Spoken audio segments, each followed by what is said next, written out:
Namaskar, dear friends. Today I have come live in my Facebook page in the name and style Legal Awareness. Today I am going to share with you a few relevant provisions of Negotiable Instrument Act 1980, 1881. The relevant provisions are provided in section 138, which is very much relevant in this respect, which I think not only lawyers, judges should know, it should be within the knowledge of the common people also. Because nowadays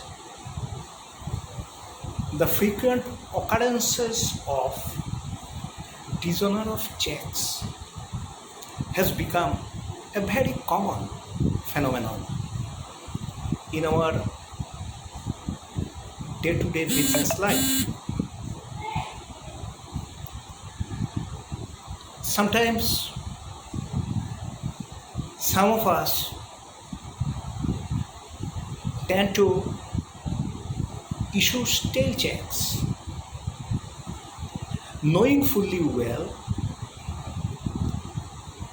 that we have no sufficient balance in our existing bank account, wherefrom these checks are drawn. So, drawers of the checks commit a common mistake without having proper feedback of their existing account balance. They sometimes draw or issue checks in favor of the drawee, mentioning the amount which is not there in their account balance, which is a serious crime, serious offense. Not only offense, it's a punishable offense. As per the provision of section 138 Negotiable Instrument Act, which provides or prescribes the punishment of imprisonment for a term up to the period of 2 years, along with fine double the check amount. So it's a very serious offense. Now I am going to share with you certain provisions or the procedure as to how the payee who have been cheated can get the proper remedial justice. They have to follow few steps in this regard in order to get remedial justice as per this act. First of all, they have to present their checks in their bank account for proper encashment from the drawee bank, or they can directly deposit those issued checks in the to the drawee bank, wherefrom those checks are drawn. If those checks are dishonored due to insufficiency of fund or due to the check amount exceeding the arrangement,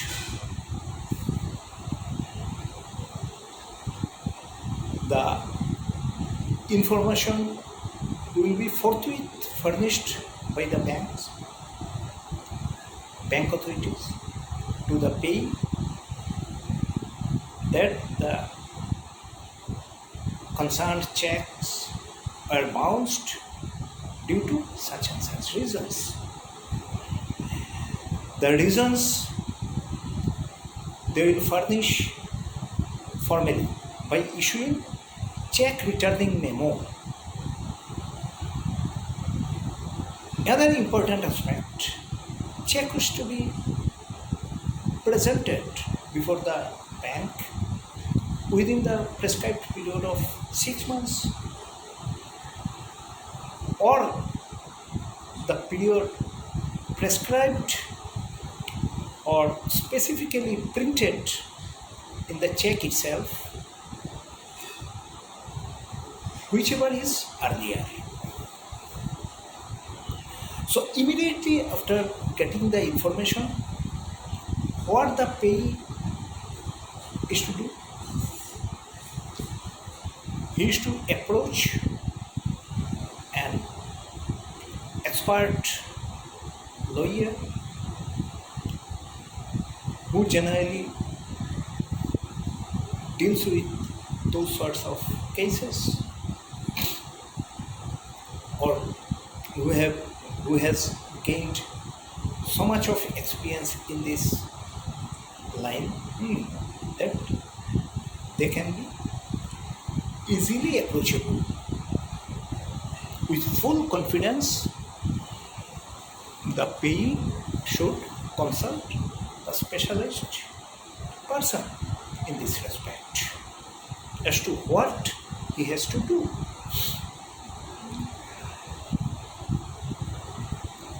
As per the provision of 138 Negotiable Instrument Act, within the period of 30 days, he has to issue the legal notice to the drawer of the check, those dishonored check, to make payment within the period of next 15 days from the date of receipt of that notice, statutory notice.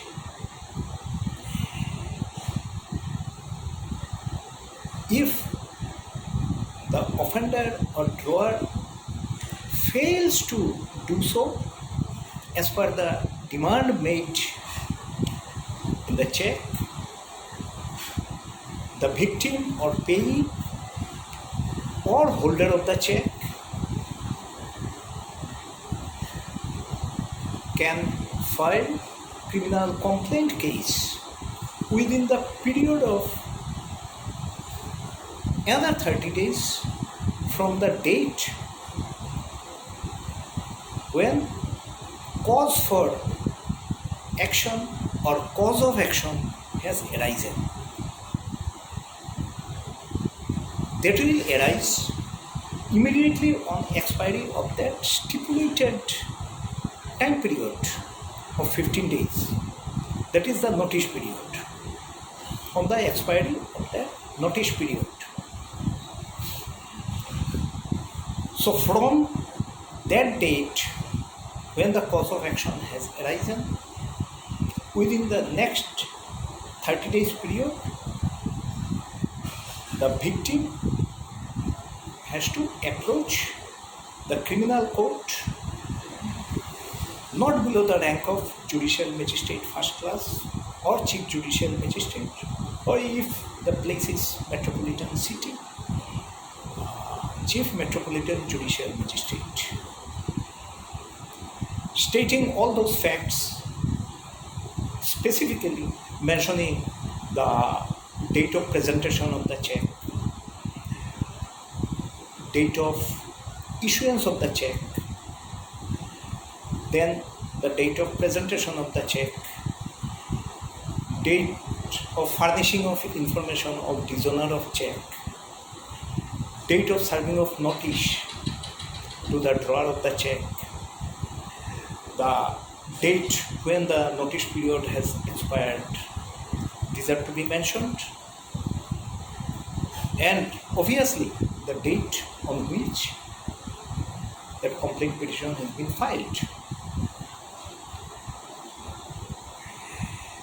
Now, another aspect which is very much important to be kept in our mind, that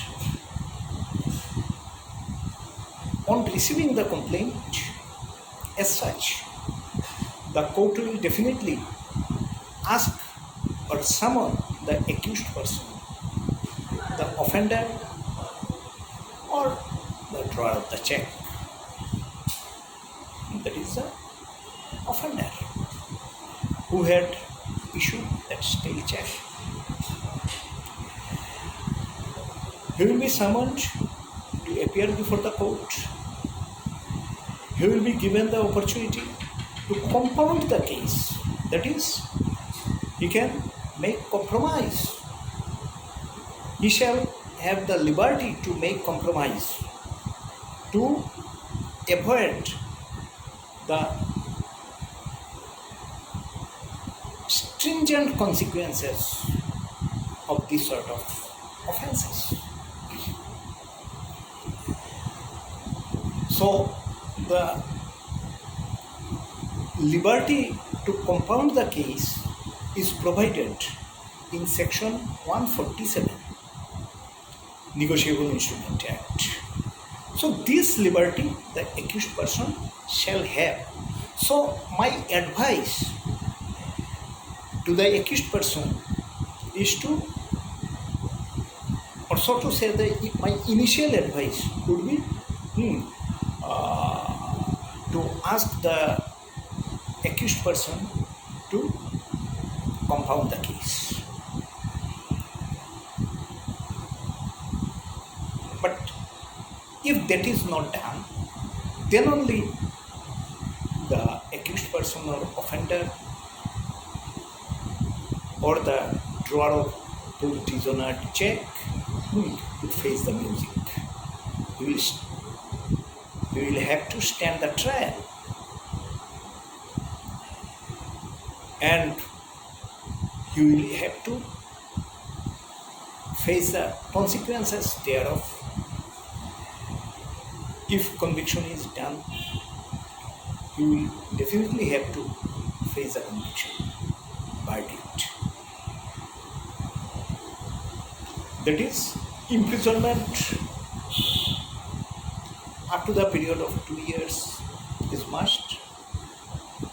Yes, court may minimize the term of imprisonment, but fine up to double the check amount would be imposed. Say, as for example, if the check is for sum of rupees 1 lakh, definitely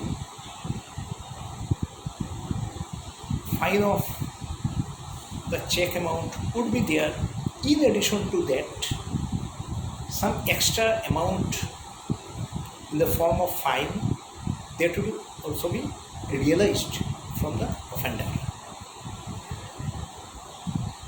That fine would be always in addition to the check amount. So in this way,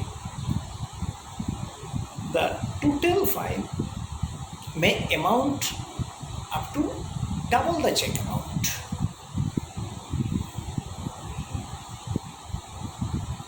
Now, the procedure for trial of such sorts of cases is a summary one. Within the shortest period of time, those cases are disposed of. Procedure is not too complex. It has been simplified by the different verdicts given by our apex court as well as by our own high court and different other state high courts.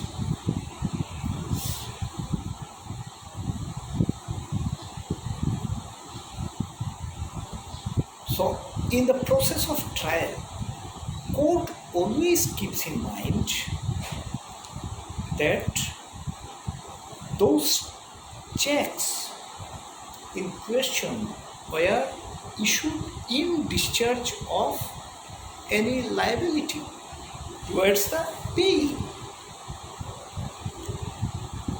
So court shall always presume until and unless this presumption, normal presumption, is disproved by the offender, the drawer of the check. So task is relatively and comparatively very easy for the complainant to prove such sorts of cases, or that is the factum of dishonor of check. On the other hand, task of disproving the presumption of financial indebtedness or liability towards the payee is an uphill task for the drawer of the check. So my advice always would be to compound those sorts of cases